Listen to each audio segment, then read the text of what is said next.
অর্থ সম্পদ যা আছে এগুলোকে কাগজের টাকায় রেখে দিবেন না। আমার নসিহত, হয়তো বুঝতে পারছেন না, মাথার উপর দিয়ে যাচ্ছে কথা, কিন্তু পরে বুঝবেন। টাকা পয়সা যা আছে এগুলোকে ব্যাংকে কাগজের টাকার মধ্যে রেখে দিবেন না, কারণ কাগজের টাকা সামনে আর থাকবে না।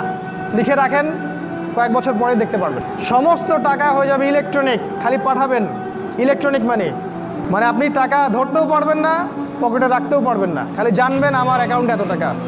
এই পুরো ব্যাংকিং সিস্টেমটা পড়ে যাবে, থাকবে না।